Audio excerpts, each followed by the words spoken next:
So here's our positive mold out of the bag. You see we got a nice impression of my back in here. We'll do some real coarse trimming of stuff like that, get it fit back to the seat and get it covered, and we are ready to go racing. This is the Kirkey race seat out of our 2004 Chevrolet Corvette Z06 project car. Now, we're fans of these Kirkey seats. They're great value. They're legal for nearly every type of racing you're gonna do, but the fit on them can be a little, shall we say, generic. And even with the optional covers, the fit sometimes leaves a little bit to be desired, as they're sort of built to a very general body type, and not everybody has a very general body type. Not everybody fits in these seats perfectly, regardless of the size. And if you've watched any of our content before where we ever talk about the interiors of race car, you know that we are big advocates of proper fitment into your race car or track car. A proper fitting seat, a proper fitting driver environment. A good fitting seat is inside of a fast race car, and it's even more importantly inside of a safe race car. So how can we get this generically sized Kirkey seat to fit our different size frames? We're going to use some expanding foam that comes in a kit from Kirkey. We're going to walk you through a little bit of the process as to how we're going to take this seat and custom mold it to my generous and handsome frame here. First, we'll take a look at the kit itself, which is also from Kirkey. Costs about 250 bucks. We got ours from Summit.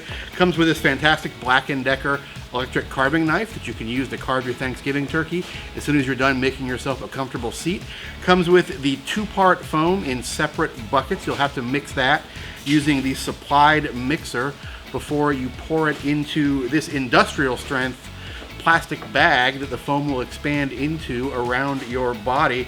You also get a sheet of 1/4-inch thick foam to do some custom padding on the seat, and we bought some extra sheets of SFI approved foam also from Kirkey that we used to make some additional padding modifications to the seat before we pour the foam.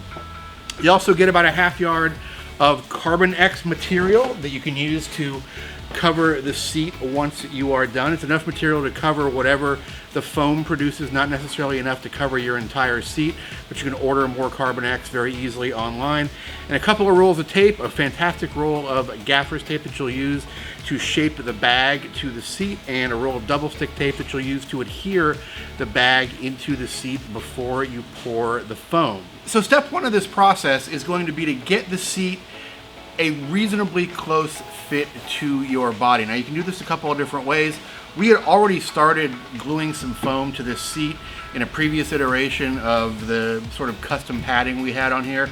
So we just continued gluing this 1-inch thick Kirkey foam, this an SFI approved closed cell foam, to the seat to sort of make a rough approximation of a good fitting seat. Now the closer you get the seat before you pour the foam, the less work the foam has to do, the better chances are that foam will fill all of those crevices, and better chance is you'll have enough foam to fill larger areas. So especially if you have a seat that's extremely large for you, not a bad idea to take some steps to sort of roughly shape it out before you even think about pouring that foam. So the next thing you want to do is, once you get your seat sort of roughly sketched out, remember you're making a mold here, so you don't want that mold to have a lot of negative space that expanding foam is going to expand into, that will lock that foam onto the seat and not let you remove it for further trimming and shaping.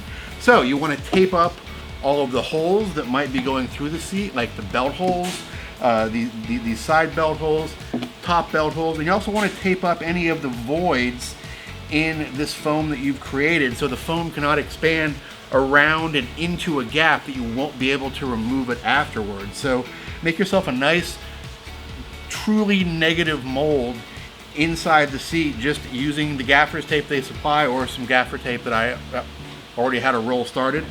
And your next step is going to be to get the bag on here and get ready to pour. Our double stick tape is now in place. I was a little bit generous with the roll that Kirkey gave us.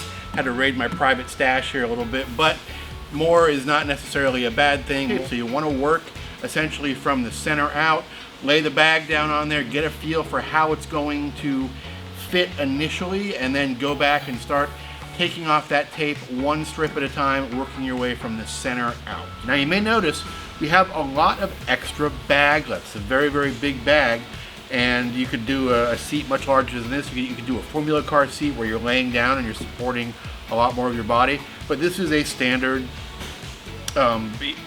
upright style seat, so we don't need a lot of this extra bag. So now we're going to go around, we're going to tape off a lot of this extra bag, and we're going to tape down these edges so the bag stays up and stays in place when we plop down in the seat and get ready to pour. So you may have noticed I'm in a little bit more casual garb all of a sudden. For me, it's the next day. For you, it's only mere seconds later. But we are getting ready to pour our seat. So I'm preparing myself physically and mentally for this. We've got our seat prepared. We have our bag taped in place. Now this foam is going to expand around the driver. So whatever the driver is wearing, it's going to form fit to that. So if you've got a pair of cargo shorts on with big pocket flaps on the sides or on the back, or any oversized garb, that is all going to be stuff that this foam is going to expand to. So try and wear clothes that are very sort of soft, very, very, very light. If you want to wear a bodysuit, that's up to you. I'm not going to do that, and I think you should thank me for that. But I'm wearing things that are fairly soft. Get everything out of your pockets. Anything in your pockets that is touching this foam is going to mold the foam. So I've got some paper towels here. I've got my phone. I'm going to take these out and set them aside. Actually, I'm going to hold on my phone for just a second. We're going to time our mixing, and we are just about ready to go. So we got Jordan to come out and help us with the mixing here. So I think we are just about ready to do it. You ready? I'm ready. Let's do it. Let's do it. So we have our two-part foam system here. We have part A, which is the media. We have part B, which is the hardener. So what we're going to do is we're going to pour part A into our mixing bucket. We're going to mix it for about 60 seconds, very vigorously, using the included drill attachment. Want to make sure that's thoroughly mixed. Once that's thoroughly mixed, we're going to add part B. We're going to mix that for no more than 12 seconds, because that reaction is going to start almost immediately. And within that 12-second window, we got to mix that stuff. We're going to pour it into the bag, which I will be sitting on top of. So it's been 6-7 minutes. The reaction, it's still very warm, but the foam seems to have stopped expanding. Still fairly pliable. We did, I think it cost me a shirt. We had a little bit of a blowout come over the top, but that's why you're taking sort of cleanliness precautions, and you're wearing something that you might not want to wear again, because this is it's a fluid that is going to be constantly expanding. You definitely something's going to happen. You're going to get some on you. It's that simple. So that's why I don't really even recommend wearing your driving suit when you do this, even though you might get an exact fit to your driver's suit. Driver suits are expensive, and Old Navy t-shirts are not. So I'm going to go ahead and stand up out of the seat now. We had to peel my shirt off the seat a little bit.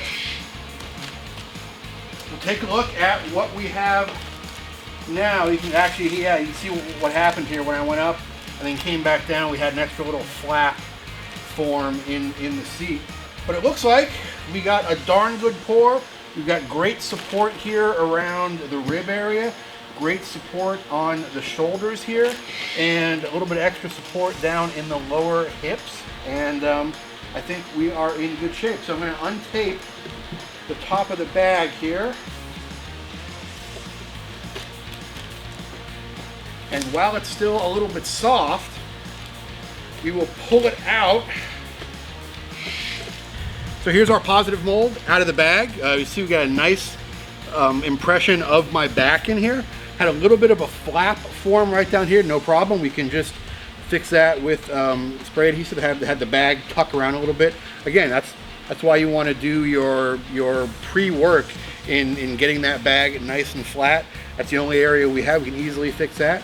We'll do some real coarse trimming of stuff like that.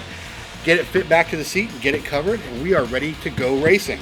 So the next step here, which we've gotten a little bit of a head start on, is to use our supplied carving knife to trim out some of the excess foam material in here. We're not going to do a lot of trimming here because we like the way it fits. We're just going to trim off some of the casting flash, as it were, around the edge, and trim off some of the hangover, but we do still want it to sort of encapsulate the entire back up here. So we're going to leave as much of these areas that really capture our back and shoulders as we can. So I want you getting into and out of the seat several times, and I also want you to start using some of the equipment that you're going to be using on track. For example, how does this now fit with your head and neck device and with your helmet on? Can you still get all of that stuff onto your body in the car where it needs to be? So we have our Hans on our shoulders. We'll pop our helmet over. The Hans is bumping just a little bit against the back foam. No, it's actually my helmet bumping the Hans, so I'm not going to worry about that back foam at all. But I'm going to be ready to make an adjustment if I have to. So I'm not going to cover this with our final sort of beauty safety cover for the last possible moment. We're going to keep fitting right up until we are 100% satisfied, then we will cover it. So now we are on the home stretch. We've got our foam in place. We've actually started doing a little bit of our upholstery with this Carbon X material here, and we can just continue to cover as much or as little of the seat as we like. You get enough of this Carbon X upholstery material, which is a fireproof, very high wear upholstery material. So we're just going to adhere our Carbon X material with spray adhesive as we've done down here, trimming around all the holes and laying it down as flat as we can, working it from the center out into all the corners, making sure not to stretch it anywhere, because whenever it would stretch, whenever we sit on it, we're just going to pull those stretches out, and we'll just kind of work it around all of our material here. We'll have a nicely upholstered, safe, and comfortable seat. So the seat is all put together. It's back in the car. You may have noticed some continuity changes throughout the video, and that's because we did this process over several days. Now, this is something that you could do in a long afternoon at the track. There's actually, time you're going to take to have things cure, to have that foam set, to have glue dry, but it's something you can do over the course of a day.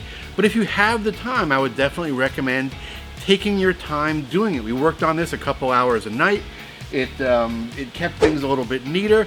It kept us going back and sitting in it, making small adjustments every once in a while. And all those small adjustments, I think, really paid off in an excellent fitting seat, very comfortable seat.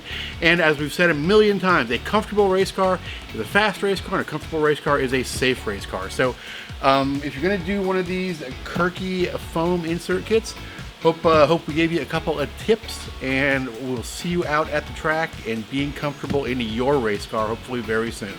Support brands that support grassroots motorsports. Get your chemical solutions from CRC Industries. Visit crcindustries.com to learn more.